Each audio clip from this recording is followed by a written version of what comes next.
You start to realize that really 100K a month is not really what it's out to be. We're predicting 100K Bitcoin, 10K Ethereum, things of this nature, but I think it's going to happen a lot sooner than people think. You need to look for stuff where no one else knows about it, no one else talking about it, but they will one day. You have to be that dude. You have to be that motherfucker. Welcome back, everybody, to another sit down with my boy Woody. How you doing today, bro? I'm good, bro. Thanks for having me. Of course. Well, I guess I'm having you. Yeah, we're at Woody's office right now. Great spot.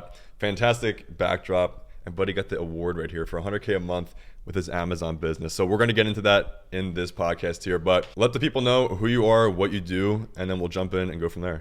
Yeah, 100%. So my name is Jack Woodburn. People call me Ecom Woody online, and basically I'm a full-time entrepreneur. I sell on Amazon. I have a coaching business. Been a full-time entrepreneur for 4 or 5 years. Cool. So now, you're coaching Amazon FBA, teaching students. You have a pop-in Discord with a lot of successful students, just managing that full system built out. So I want to go into sort of that back-end processes later in this because it's very intriguing, and a lot of people don't know how to operate these back-end systems. So take us back. How old were you when you got into the online business space, and what made you actually settle down with Amazon? Yeah, good question. I'll take you back even further. So I grew up in Pittsburgh, Pennsylvania, very middle class. My mom's a school teacher. My dad's an engineer. And basically, I've always had the burning desire to be an entrepreneur, right? But I actually went to college. I know a lot of guys are saying, don't go to college, but I actually went to college. I was fortunate enough that my parents paid for a lot of it. And I got a degree in IST. So I started learning how to code and build websites and stuff. And basically coming out of college, it was 2020 COVID. It was impossible to get a job.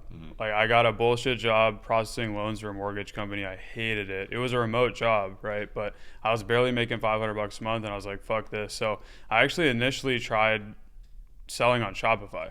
I tried building my own clothing brand, and I made some money, you know what I mean? But it was really, really hard. And throughout that time, I started seeing everyone post, Shopify screenshots. Then I started seeing Amazon screenshots, right, being promoted online. I'm like, what's this, right? So I actually bought a course. I started investing in myself. I bought, a few courses and learned how to start selling on Amazon. And then within the first few weeks, I was doing like 4K a week in sales, right? And this was during COVID, so I was able to scale my store like pretty rapidly because everyone was buying products on Amazon, right? And that's really how I got into the game, 4 years ago. Yeah, I mean, 4K per week, like that is incredible. Most people aren't even able to do that after 6 months. So, and you had a unique edge too in terms of what you were selling. Do you want to go into that as well? Yeah, 100%. So when I first got started, I kind of found this pocket or this niche of selling high ticket products on Amazon. So, during that time, all the restaurants and stuff, were building those outdoor spaces to see people. So, basically they were buying those heaters, those propane heaters. So I'll never forget, this is one of my winning products. It was a 2-pack of those propane heaters selling for $1,200, and I was getting them from my supplier for like $600. So every time one of those sold, I was making $600 in net profit per sale, right? And I kind of found that pocket of selling high ticket products on Amazon. Now, it doesn't work as well right now. So, I've transitioned since, but that's really how I got that pop and started to make a lot of profit. Cool. Yeah, I know somebody watching this is going to be asking the same question I am. How did you build that relationship with that supplier? Really just testing, right? So reaching out to them, and once those first few orders got fulfilled and everything was good, it's like, all right, I'm going to keep working with you, and get better rates and everything. So cool. I mean, finding that specific pocket of like a need, especially in a time during COVID, is kind of crazy. Like just so much when I think the saying is when there's crisis, there's mass opportunity. 100%. And that can be for anything. You have to be the one to actually find the opportunity though and take advantage of it and maximize it.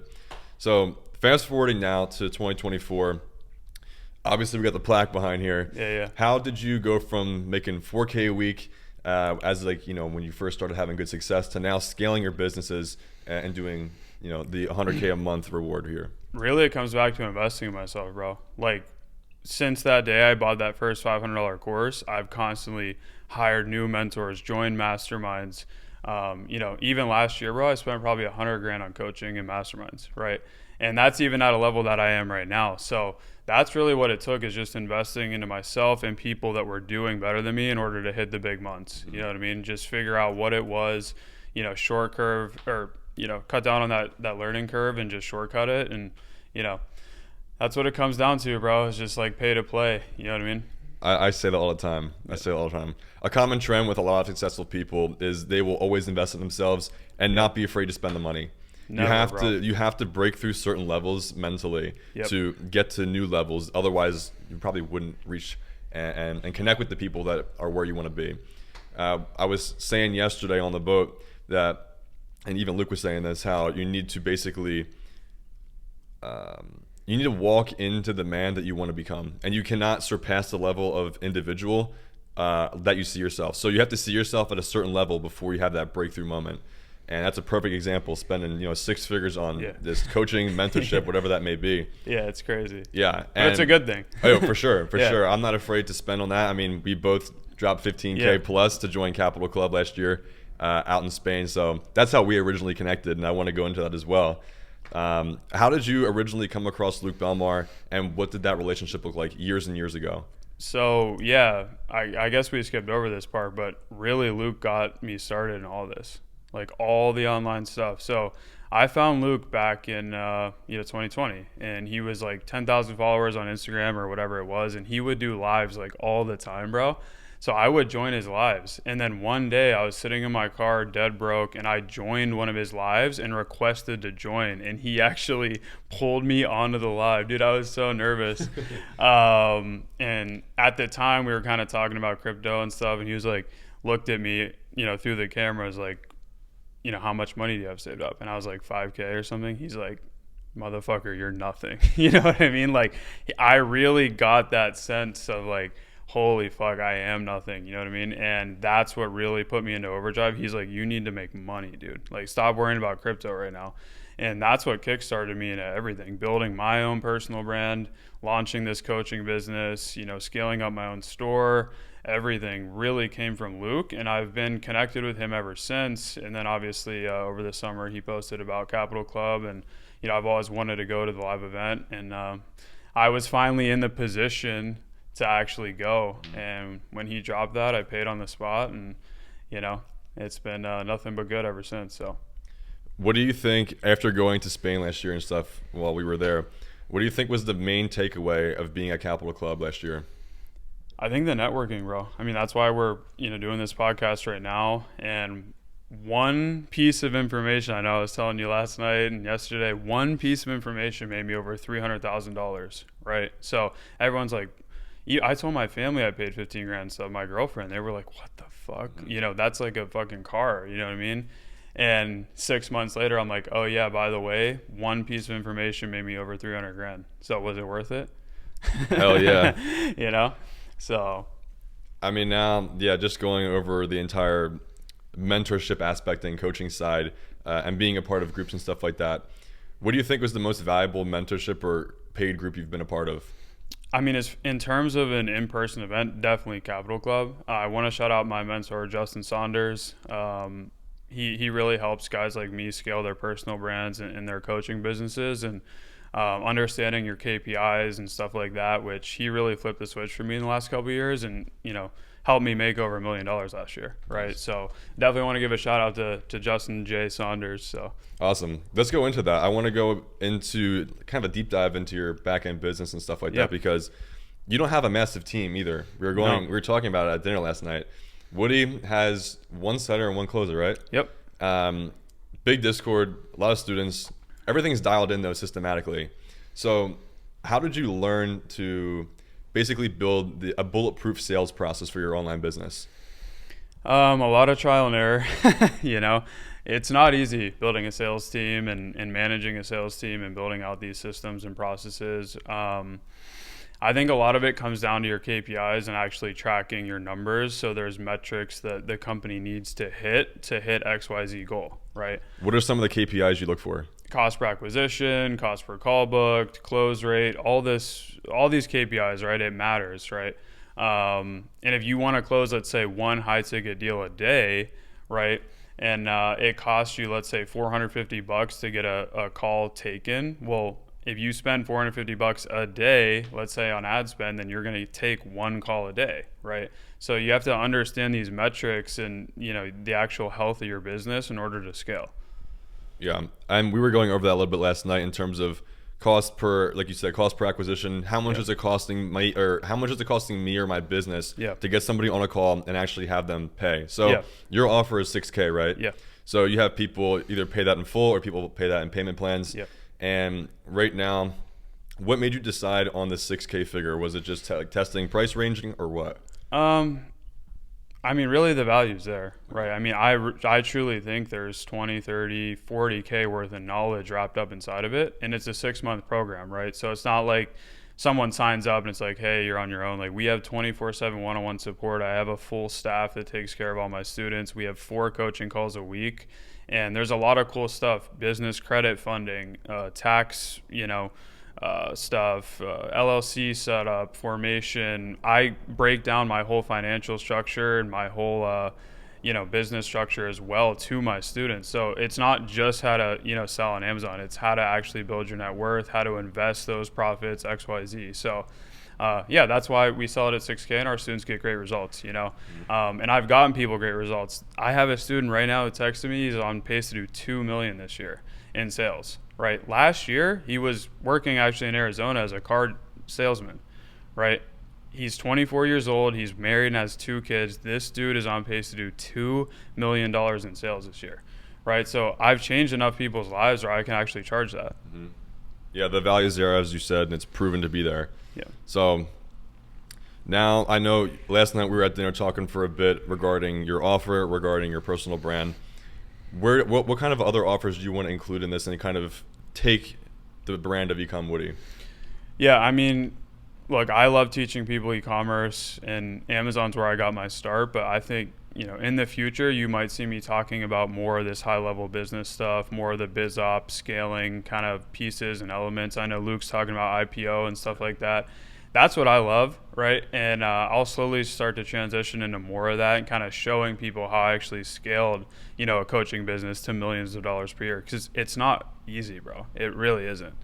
It takes a lot of work. It takes hiring the right team, having these systems in place, learning about funnels and zaps, and having back-end, sales SOPs. And, even right now, I have a course about appointment setting for my course, right? Because you start to realize that these guys might buy Closer Cartel or something and learn how to set or close, but they don't know your offer, right? So how do you expect this kid to just come in and start closing, right? So now when I hire someone, they actually go through a course on how to close my course, right? Wow. Which is smart. Like next level stuff. Yeah, it's separating out the pieces of the business and actually having processes in place, right? And this is what corporate level companies do, right? When you get hired, they put you on a training, right? And you have to watch the videos and learn how the company works and learn how to use the software. So now I'm doing that with my own company, right? How did you come across that and have that sort of epiphany to say, of course we have the training or course, learning Amazon, right? Mm-hmm. When and how far into the business did you decide how important a course within a course was to have your setters understand the business in and out? Yeah, even my client success managers too. We're building out SOPs for them, and we track our student results and everything. But honestly, it took me years to figure this out because I would hire people and then they would fuck up, right? And I would spend so many hours trying to train them and get them going X, Y, Z. And, it's just such a waste of time and money, where now I can hire a kid and then within 2 weeks he's up to speed. Yeah, he understands the full business model. Yep. Cool. I mean, that's genius, honestly. It's kind of mitigating any risk too. Yeah. And any kind of confusion where people are maybe lacking any information. And now I know your coaching business is more so the cash flowing business right now for you. And is there any exit for that, or is that just kind of just a cash flow? Funny enough, there was actually someone last year interested in buying the business, right? There were a few things I screwed up on, and I think anyone who's listening that has some sort of coaching program or info product, you want to have some sort of retention model. So now after the 6 months, if you want to stay in the group, you have to pay $100 a month. Right, so we call it a legacy membership, where before I would just leave people in. I had people in there for years, right? And I wasn't making any money on them on the back end, right? So I'm kind of building out this new thesis too, kind of calling it a bell curve model, where you have some sort of low ticket offer, you have the high ticket offer, and then on the back end you have another low ticket retention model. Right. MRR is crazy. Exactly. So now I'm building up MRR on the back end. We have like 20, 30 people. Like, yeah, it's a couple grand a month, but it's sustaining the cash flow of the business. I'm able to pay my coaches out of that, stuff like that, right? And that's what these guys are looking for, because it's possible to actually exit, but you need to have some sort of MRR involved, right? Yeah. It can't just be the high ticket. Okay. It can't just be the info product. Exactly. Okay. Let's pivot a little bit. We love talking about crypto. Yeah. So Bitcoin just hit 70K like 2 days ago. It's crazy. Out of nowhere before the halving. Yeah. So what are your thoughts on that? I mean, it's crazy. Thankfully, this is my second cycle. So, I got burned in the first cycle, and I understand market psychology in these cycles a lot more now. So I was buying a lot of crypto over last summer, right? So my bags are safe, they're packed, and I'm up big on them already, where you have a lot of retail guys coming in even at these prices. And, who knows what's going to happen? I know we were talking about it last night. We're predicting 100K Bitcoin, 10K Ethereum, things of this nature, but we'll see, bro. I think it's going to happen a lot sooner than people think. I know. We were going back and forth now a little bit because this is the first time in history where the halving, or a new all-time high, has been hit before the halving in April. And at the time of the recording, it's like 45-ish days away. So I do think personally we have to have some sort of pullback. There's no I'll be shocked. I'm not going to complain, but I'll be shocked if we continue to go up as it is. It seems unsustainable. And as you said, a lot of the normies are buying at these prices still. And so many people are texting me just out of the blue, coming out of the shadows. Hey, dude, should I buy right now? Should I buy Shiba? Bro, literally. Yeah. So that in itself is like a local top warning for me internally, saying, okay, Coinbase is now around top 10 apps being downloaded. Yep. People that aren't in crypto are texting me to get in crypto. I'm going to take some money. I'm going to take some chips off the table right now. So I'm really curious to see how it rolls out. Do you want to go over any of your favorite altcoins besides meme coins, or no? The meme coins. I'm deep in the trenches, bro. Yeah. I think everyone should at least look at Base Chain, right? And that's a piece of information that I obtained from Capital Club, right? So Coinbase is now launching, or they have launched their own chain, right? Their own layer 2, similar to the Binance Smart Chain from the last run. And you know what Belmar did, right? With PancakeSwap. So now you have like the number one exchange having its own layer 2. I think there's a lot of opportunity there, and I've been buying coins on that network. But other than that, I like the AI plays. I know we were talking about that. And I'm in a Render. I like Render a lot. I know a lot of guys have been talking about Beam. I'm in Solana heavy.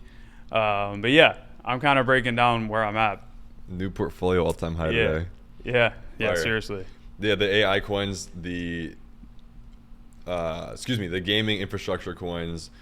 I mean, I don't know where the top is for that, genuinely. I have certain like dollar amounts or market caps for the tokens that I'm probably going to start taking chips off the table, but it just seems like Bitcoin's going to have its peak, just like it always typically does. And then all that money and profit taking is going to flow into the smaller market cap ones. And that's when it's going to go parabolic. And I'm well positioned, bro. Exactly. Now, base chain, right? Yeah. This opportunity seems massive. And full disclosure, I don't have any tokens on Base Network or Base Chain. And this is not financial advice, by the way. We're just talking about it. Yeah. So don't be DMing us saying, ooh, I lost all this money because you guys. That's your fault. We're not talking about putting money in anything right now. Yeah. But with all that being said, it seems like it's a pretty decent opportunity to position yourself in any early opportunities because exactly, bro, Coinbase, everyone knows Coinbase. Yep. Everyone and their grandmother knows Coinbase. Something like Blast, or was that what it was? Yeah, Blast. Something like Blast, only like the true degens know what that is. Yeah. It's not mass market. the problem is when something becomes mass market, it's usually too late to invest in that for getting any sort of massive returns. Yeah. They're usually pretty diminished by then. You still get 2, 3, 4, 5x, but it's not like a 20 or 25x that you could get for something that's more low key or more degen. But what do you look for in terms of longer term positions for investing in any crypto? Like the teams, the people, what are you looking at? I think it's having an edge and a thesis, and this is something that I've learned from Dan McAvoy, who is now kind of my mentor in crypto. He's been the crypto investor for Tate and Iman, and this kid has made millions of dollars. So I've kind of learned how to build out thesis or predictions of being in on stuff early, like base chain. Right. So when you understand the narrative of Coinbase being the biggest exchange, them launching a brand new layer 2, and you look at the history of, the Binance Smart Chain and what happened during the last bull run, you see that you can position yourself early, right, and have an edge into some of these coins. And I think that's what you need to look for. You need to look for stuff where no one else knows about it, no one else talking about it, but they will one day. Right. Yeah. And then position yourself and not be afraid to drop bags into that play. I'm sitting on stuff now that's up 300-400K that I bought last summer. Right. No one was talking about it last summer, bro. Yeah. And something too that people just, this too, people are afraid to buy when prices are cheap, but they want to buy when prices are expensive. Yeah. It's just like, it's a positive feedback loop, right? It's like, they see Bitcoin at 70K, they're like, oh, I got to get in. So then they buy. And then more guys, and then it starts going up and up and up. And that's why you see prices go parabolic, is because the retail guys are just jumping in on top of each other and just pushing price up vertically, right? But they all just keep buying the top. It's like this positive feedback loop, right? But if you're in underneath of that loop, you're set, right? And that's where all the gains are. Yeah. Is being in underneath all the other people. Yep. That's the point of building a full thesis, as you're saying. Building that confidence in certain projects where you can stomach 30% pullbacks when they're going to be certain pullbacks, because the game, or the game that you're playing here, and the risk that you're getting yourself into. And an exit strategy too. Correct. And I always recommend having an exit strategy before even buying something, because you want to have your entry price and know where you want to take profits at. Whether it's going to be a short-term trade or even maybe a swing trade or just something longer term. Yep. But pivoting from crypto and pivoting from just Amazon right now, what are your main goals for this year overall for your personal brand, as well as just perhaps overall development?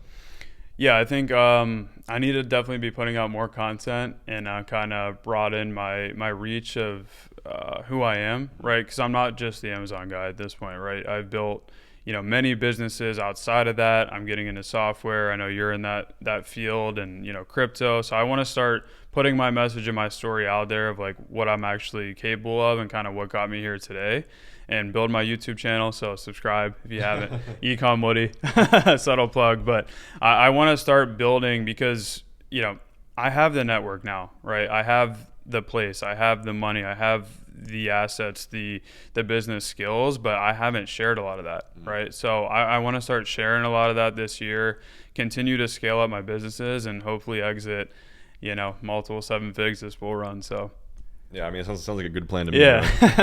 Doesn't get much better than that for the most part. Yeah. Because I know, just going into the business side again, you're like kind of like the paid ads guy, and you built your following through paid ads for the most part. Yeah.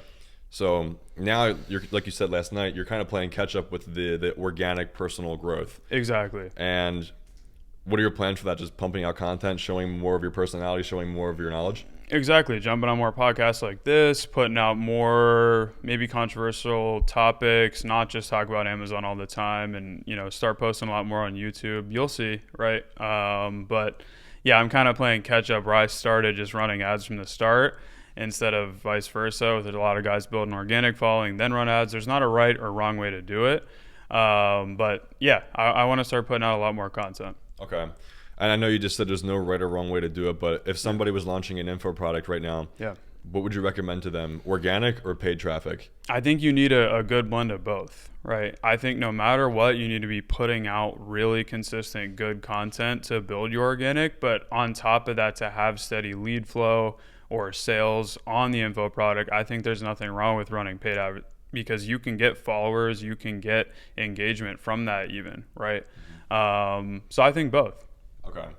And when you're launching an info product, what are some of the fundamental pieces you need to have in order of the foundation for that business to actually operate and cash flow?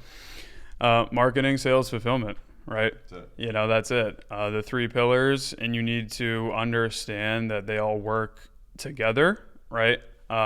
Especially the fulfillment. A lot of people skip over that part because like it's a positive feedback loop, right? So, you know, the marketing is good, you'll close a lot of people, and then the people have to get good results, which then you market. So then it's kind of this like feedback loop that always has to be spinning in a positive direction. And if it's not, one of those pillars is going to break, right?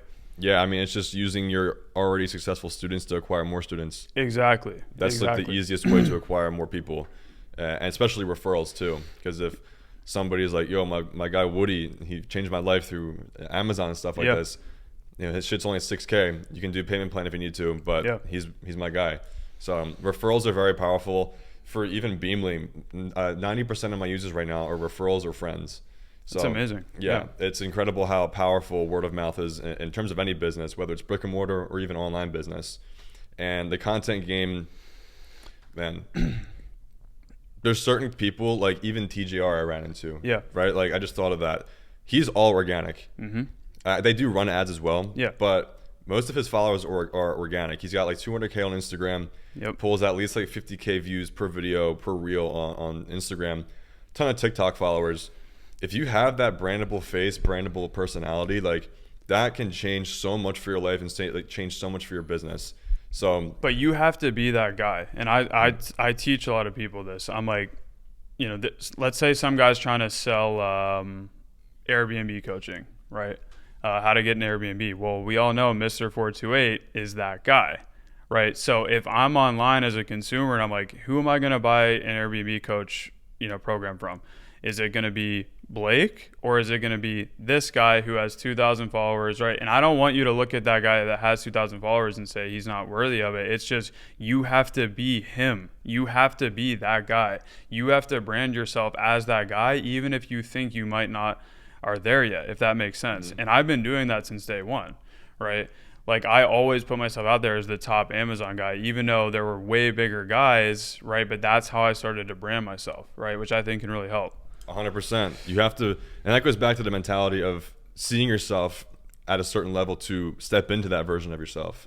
Because if you only see yourself and kind of put out the existing version of yourself, I mean, we're all making progress, right? We're all climbing the same mountain here. But you want to put out the best version of yourself and showcase all your wins, because you putting that version of yourself out there will actually come into reality. And perception is reality at the end of the day, especially with social media. Not saying to fake shit. Yeah, not fake it, but it's like you have to be that dude. You have to be that motherfucker. You know what I mean? Or you have to at least try chasing to be that guy. You know what I mean? Yeah, you have to fully embrace it. Yeah. And not be half in, half out. Exactly. Because from there, once you have that sort of niche, I don't want to say domination, but your face is like kind of big in that niche. From there, so many other opportunities and doors open for you. I know you were mentioning something yesterday on the boat. You were talking to Jordan Welch, and he was saying how you have to dominate a certain industry, correct? Do you want to go into that? Yeah, I mean, he was giving me great advice, right? Because I'm trying to launch my YouTube for the second time here, you know what I mean? And he's like, you do have to understand that you can't just start broad either, right? So I understand that I need to stay niche and then go broad, right? And I have to dominate the Amazon space before I go out and start talking about software or crypto or whatever it is, even though I may be well-versed in those areas, right? What do you think, and I want to get your opinion on this, maybe you've talked to some other big guys about this, what are your thoughts on coupling your niche, like coupling your offer, while also coupling something like podcasts, while also coupling more personality? Do you think that's a good or bad thing? I mean, I think it's a good thing. I think no matter what, like you just need to get yourself out there, like we're doing, right? It's, you know, getting on a podcast. I want to launch my own podcast. This is in my little studio right now, so I want to actually build a podcast myself here, and have more guys on and talk about more controversial topics, but still knowing that, you know, I can help people in the Amazon niche, right?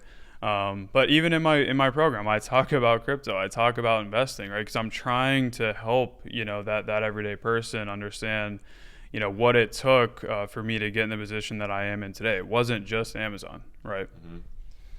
When you were launching Ecom Woody, what it is today, right? Yeah. And stepping into the version of yourself you wanted to become and be online, what how did you did you have any hurdles of wanting to be online? Like, how did you just accept that and say, okay, I'm gonna put my face online, I'm gonna start putting out content? You know what it was, bro? I saw everyone else like above me, and I was like, I can fucking do this. Like, I'm no different than any of these guys, right? So really it came from a place of, I guess, a little bit of envy too, but like I was just like, fuck this, I can do it too. And then I just started. And it was so funny, like back when I got started, I was posting stuff on my Snapchat story of my college friends, like, yo, I'm learning how to sell on Amazon. I started documenting my journey even on these kind of platforms where I didn't even have a following. It was just my friends, right? But I started, right? A lot of people are scared to even get started. It's not going to happen overnight, right? But now looking back on it 4 years later, right, if I didn't make that leap, I wouldn't be here right now. Yeah, and you were saying too, some of your first clients were some of your friends for a few $100, snowballed into a few, several $100, $1,000, $2,000, and then as you kind of learned the kinks of your business, from there you were able to build out a good sales process, good back end systems, and actually start hiring people to scale it to what it is today. 100%. So you never know. One of the main things people ask me is like, yo, should I start a separate Instagram account? I want to build my personal brand. I want to start posting content. I will always say no, because some of your first clients will be some of your existing followers that know you already. Yep. And why is that? Well, a lot of people that currently follow you already have some sort of gist of how you are, your personality and stuff like that. It's like warm traffic and cold traffic. What's going to be easier to sell to? Warm traffic always. So starting really warm, people that follow you on Snapchat, that's like super personal. Oh, I know. So anybody that's watching this, maybe you could start doing the same thing. Yeah, just start documenting. Just start documenting, and whatever it is that you plan on selling or try to sell or getting people to sign up for, just start documenting it, right? Reach out, right? Take the shot in the dark, right? You have to do that because you'll never know if it's going to work or not. And that's just the most important part, is testing what's working, what's not working, and then optimizing from there, because people try and figure out A to Z before even starting at A, right? 100%. You need to go to A and then B and then C, and then step by step, you figure out things along the way. Oh, dude, I have this, not a famous line, but it's a line that I say a lot. It's like, just sell one customer, one person, make one sale, bro. Like, quit telling me about your dreams from 10 years from now or whatever of doing $10 million. Like, make a fucking sale, dude. Then make two, then make three, then make four. Like, that's how any business starts, right? All these guys that want to get into the game are looking at guys like us saying, they're making hundreds of thousands of dollars, millions of dollars, whatever it is. Well, we started with zero, right? We had to go out and get that first client or that first customer or that first sale, right? So focus on that first. What do you think was your biggest hardship in starting your online business? Honestly, I guess I didn't realize how hard it was going to be honest, bro. You know what I mean? Because I was sold the shiny object syndrome too, right? And I'm like, oh, I'll be doing 100K a month in no time, bro. You know what I mean? And it took me years, bro. It took me years. So I think that was kind of just the biggest hurdle that I had to get over in my first few years. It's just like, holy shit, this is way harder than people make it out to be. Just setting the proper expectation for yourself. Yeah. Because as you said, we're all sold the dream. Yep. And it does work. It's what gets you hooked. Works. Yeah. What gets you hooked? The lifestyle. Yeah. Oh, the plaque behind us here. All this stuff is what gets you hooked and interested. So I don't even think it's necessarily a bad thing. It's seeing what's possible. Yeah. And from there, when you start it, you're like, oh shit, this is actually a little harder than I thought it was. But let me stick with it because I can see Woody's doing it. I can see Frank's doing something. Yep. And these guys are no different than me. Exactly. And that's the most important part, is we're not different than you as a viewer. Like, I'm a viewer too. I was a viewer of so many people that I've connected with now, and I know you were too. Yeah. So it's just the point of actually getting started and then trying to build up momentum, because once you have positive momentum, it will just snowball. Because perhaps right now you're in a negative feedback loop or don't have any momentum at all. My tip for you is to just start doing something. Start building small wins for yourself, because from there, that first sale, bro. It's exactly. That first sale. Get that first sale. Get that first whatever it may be. Yeah. Start going to the gym. 30 minutes, 45 minutes, an hour. From there, you'll build up more self-confidence to then go push harder, and building that mental fortitude and just knowing how things will be difficult and embracing that is very important too, because so many people give up so early. Yeah, you see it a lot. You know what I mean? You see it a lot. You know, people get into business and, you know, they don't find success early because it's hard, right? It's that famous quote, like the overnight success that took fucking 4 years or 10 years, right? Yeah. Like, guys, this has been years in the making, years, and I never fucking quit. You know what I mean? And, dude, you guys wouldn't even imagine all the bullshit that probably you've gone through and I've gone through over the years of getting to this point. It's a lot, right? But you got to keep pushing forward. Yeah, the problem, or not the problem, but the point is, no matter what you do in life, there's going to be problems, right? So would you rather face problems that are going to set you up, hopefully, for some sort of cool lifestyle or financial freedom, or deal with problems that are kind of, I don't want to say low level, but deal with problems that shouldn't be big issues in your life? And when I say that, I mean trying to worry about paying for a cool night out, stuff like that. Would you rather worry about paying for a cool night out, or worry about who am I going to hire for offsetting some of my appointments coming in and some of my calls coming in? There's always going to be problems. It's just at certain levels, and you have to pick your problems and pick the life that you actually want to live, instead of just going with the flow. You need to have that self-awareness and fully embrace the life you want to pursue. Now, pivoting from the mindset stuff of pursuing the life you want and dealing with certain problems and picking the problems you actually want to face, because it's impossible to not deal with any problems. We're here in Miami, in Brooklyn, Miami, right? Oh, yeah. One of my favorite spots that I've ever been to. And of course, you're from Pittsburgh. I'm from East Coast as well, New Jersey, so not too far. But we're both here now. Well, you're living here. But why did you come to Miami out of any spot in the world? I mean, I think it's the best city to live in America right now. Right, you have the freedom to do what you want. You have the weather, you have that lifestyle. But not only that, it's seeing what's possible, right? So yeah, I'm in this penthouse right now, and people might think that's fucking cool. But when I look out my window, I see $100 million yachts going down the river, right? And I realize that I'm a fucking ant. I'm an ant and sitting on top of this penthouse. I'm still an ant, right? So I think that's why I like surrounding myself in these environments of being that small guy still and seeing what's possible and pushing myself even further.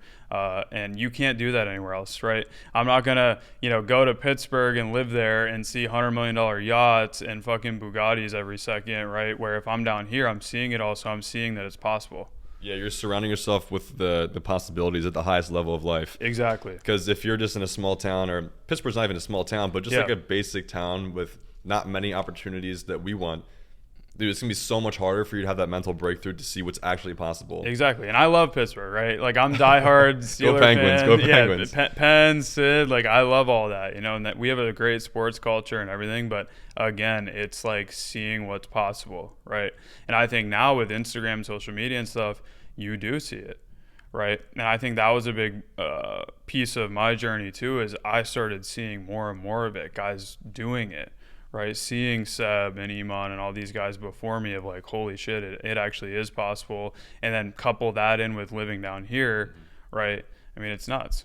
It supercharges that growth in a way. Yeah. And I said this before already, but I want to say it again because it's so important. Like, when I first came here too, bro, my mental mindset was like shattered. Yeah. I was like, wow, where am I at right now? Like, this doesn't even seem real. Yeah. And it kind of isn't real for most people. Mm-hmm. Like, Brickell is a bubble, I'm not gonna lie. Yeah. But it's a bubble that you want to be a part of, because you're gonna bump into the right people quite literally anywhere, and see the right people and just meet and shake the right hands. And I don't really give a fuck about like all the fashion and stuff, because you see all the girls that get dressed up and it's all the Louis and all the bullshit. Like, I don't really like that aspect of it. So it's not just all that flashy shit. It's like the actual objects too that you're surrounded by down here, right? It is the boats, it is the cars. Like, it's realizing like that $200,000 car was probably like $10 to some guy, right? Like, truly, I mean, there's guys that make millions of fucking dollars a day down here, right? Like, you can't even really comprehend that unless you're around it. Mm-hmm.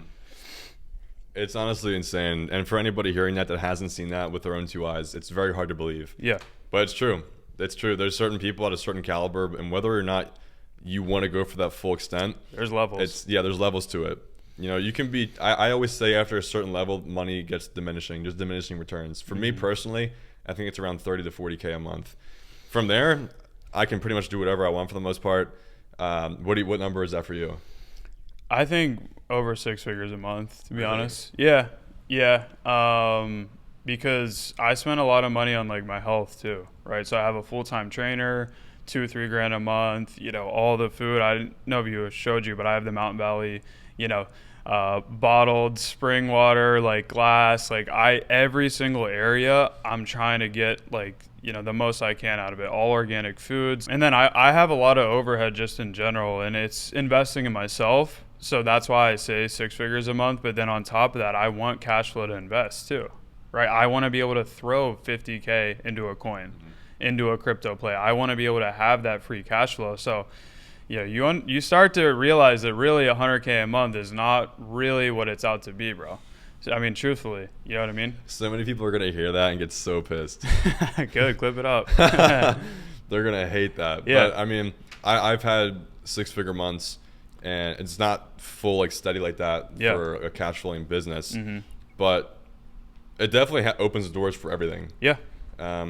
If you are going to be dialing in your health and be living in a really expensive area, then that makes sense, honestly. And having that extra cash flow to throw into whatever you want. Exactly. Totally makes sense. But one of my cameras keeps acting up here.